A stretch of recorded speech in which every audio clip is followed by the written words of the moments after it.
ВМРО-ДПМН поднесе 26 амандмани по основ на Законот за попис.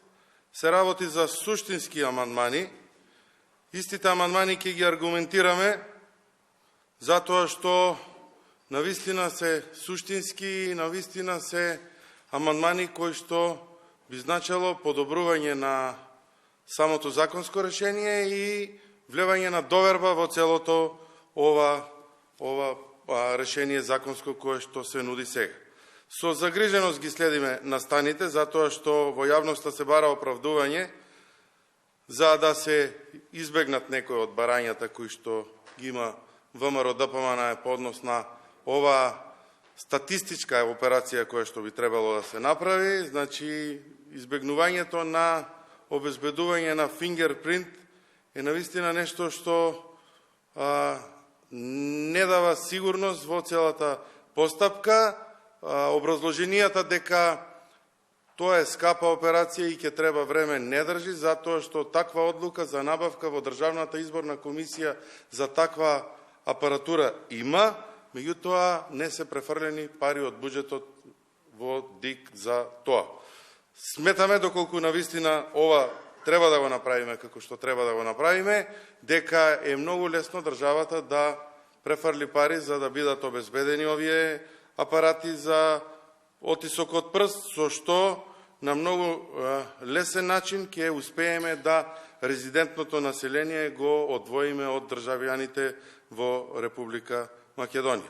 Дополнително, ако навистина сакаат да биде статистичка операција, би требало методологијата да биде составен дел на законот, како би можеле ние кои што го носиме законот, да целата таа методологија ја имаме на увид и продискутираме исто така и по неа, не потоа тоа да се носи со подзаконски акти во кои што собранието ќе нема учество во истата.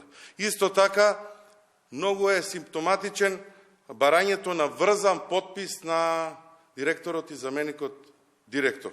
Затоа што сепак тоа се политички фигури, едниот е поставен од страна на Социјалдемократскиот сојуз, другиот од ДУИ и не ја гледам потребата за врзан подпис за нешто што би требало да значи оврска на директорот на институцијата и зошто за тоа би требало да даде поддршка и заменикот на истата таа институција.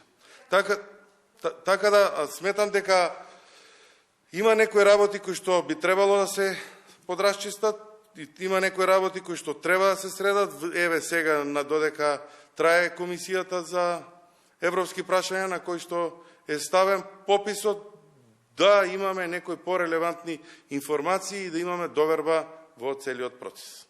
Околу фингерпринтот вчера премиерот Заев праша како би качини доколку се воведе таков метод, како ќе се попиштат овие граѓани кои не живеат во републикава, затоа што вели дека ќе има три категории, оние кои што се резидентни граѓани, оние кои што се помалку од една година отсутни и оние кои што се регистрирани на повеќе подолг период. Значи треба да се воведат три категории на граѓани попишани.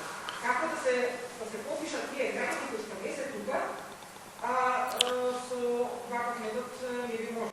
Видете, токму тоа е и прашањето. Имаме сите многу нејасноти околу целата пописна статистичка операција. Зошто? Затоа што се брза со целата операција. Значи, подобро е, доколку сакаме релевантни и кредибилни податоци, кои што ќе бидат одобрени од сите чинители во државата, да се изготви методологијата, да имаме увид, да бидат расчистени сите нејасноти по неа, да бидат обезбедени тие апарати за отисок на прст, па доколку треба, подобро е еден месец да трпи одлагање целиот процес, односно пописот, да биде во мај, ама да биде процес во кој што ќе имаат доверба сите кои што ќе учествуваат и да биде поддржан. Република Македонија долго време чека попис. Меѓутоа, Република Македонија чека попис кој што ќе даде кредибилни статистички податоци кои што ќе служат на државата во наредниот период. Во спротивно, ќе го сметаме дека ова повторно една политичка операција на партиите на власт. Благодарам.